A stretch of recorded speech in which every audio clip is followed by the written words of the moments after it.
माजी मंत्री शंकरराव गडाख व वारकरी महाराजांच्या पुढाकाराने ऐतिहासिक निर्णय, इमामपूर घाटाचे ज्ञानेश्वरी घाट असे नामकरण।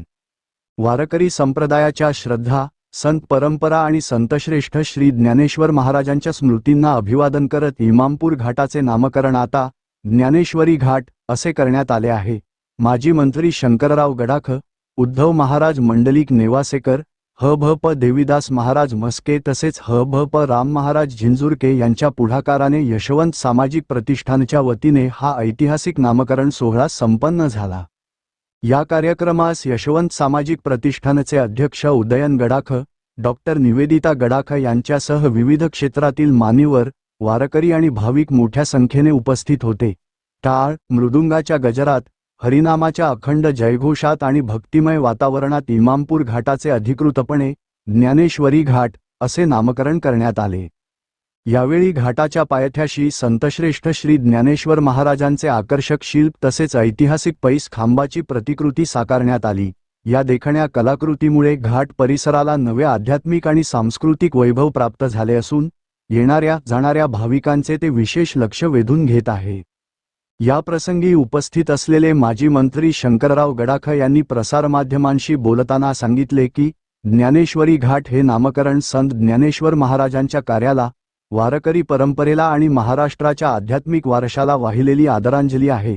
वारकरी संप्रदायाची परंपरा अधिक बळकट व्हावी आणि संतांचा विचार पुढील पिढीपर्यंत पोहोचावा हीच या उपक्रमामागील भावना आहे। उद्धव महाराज मंडलिक नेवासेकर, ह.भ.प. देवीदास महाराज मस्के आणि ह.भ.प. राम महाराज झिंजुरके यांनीही या उपक्रमाबद्दल समाधान व्यक्त करत संत ज्ञानेश्वर महाराजांचा विचार समाजात रुजविण्यासाठी सर्वांनी एकत्रित प्रयत्न करण्याचे आवाहन केले। हजारो वारकऱ्यांच्या साक्षीने पार पडलेल्या या नामकरण सोहळ्यामुळे परिसरात भक्तिमय वातावरण निर्माण झाले होते। वारकरी संप्रदायासाठी हा सोहळा ऐतिहासिक ठरल्याची भावना उपस्थित भाविकांनी व्यक्त केली असून ज्ञानेश्वरी घाट या नव्या नावाचे सर्व स्तरांतून स्वागत करण्यात येत आहे। ज्ञानेश्वरी घाटाचे या ठिकाणी नामकरण होत आहे। माननीय आमदार शंकरराव गडाख यांच्या उपस्थितीमध्ये तसेच उदयनदादा यांच्या उपस्थितीमध्ये या ठिकाणी उद्धव महाराज मंडलिक, हरिभक्तपरायण उद्धव महाराज मंडलिक यांचे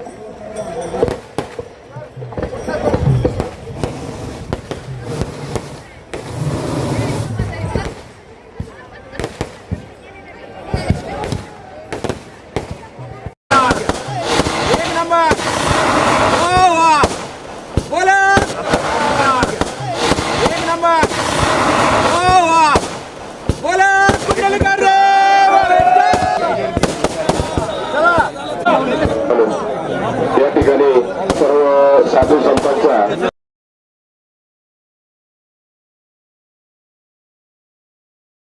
दिंडी मार्गस्थ झालेली आहे। आषाढी एकादशीच्या निमित्ताने आता दिंड्या पंढरपूरकडे रवाना व्हायला लागलेल्या आहेत। मागच्या वर्षीपासून ज्ञानेश्वर महाराजांची फार मोठी दिंडी नेवाशातनं